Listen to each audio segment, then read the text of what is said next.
Hey y'all, so today I want to do a video about author by authors. So these are some authors that no matter what I'm doing and when I'm doing it, when they drop a book, world stop. Like I'm putting down what I'm doing, getting the book and I'm reading it every time because they have been consistent with the hits, like consistent with the bestseller. So the first author that I want to talk about is Isabel Allende. So I did a book review video about her other book, The Island Beneath the Sea. This is her book, Zorro. She's done, I want to say about 7, 8 to 10 books already, and I've read majority of them. I have a majority of them under my belt, and I know she had a new release last year that I was waiting to get translated over to English because she's a Chilean author. Her works are originally written in Spanish, and so we kind of got to wait to get them translated over. Then they come out for an English release. But her books are never a upset, never a fail. Like her writing is so good. Her novels are all around about this size, about 400 pages, so they take a couple of days to get through, but they're good stories, and it's a lot of good stuff to digest. And she's a fiction author, mostly historical fiction. Some of the stuff is just, you know, regular fiction, if you will, but the majority of her works is historical fiction, so she's one.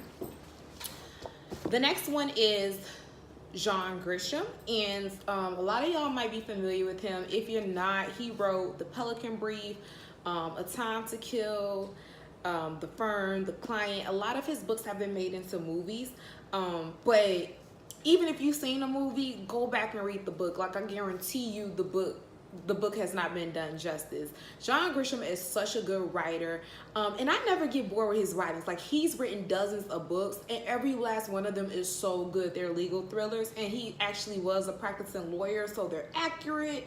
You can visualize them. You can always, you know, somebody from law school that you could put in the shoes of the characters. Like he makes good, accurate legal thriller books, and very complex. The characters are very complex, and so he's just an all-around talented guy, good writer. So no matter, you know, John Grisham has new releases all the time. I'm stopping what I'm doing and I'm going to get a legal thriller. It's so good. It's like a almost an addiction. Like I know some people, it's Stephen King or whatever, or Nancy what's her name, but John Grisham is mine. Like this is the grocery store book that I'm grabbing.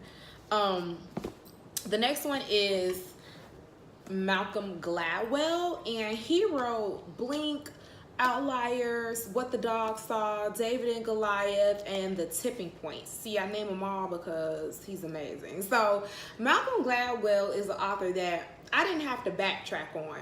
Every last one of my other authors, I started reading a book and then I had to backtrack on their other works.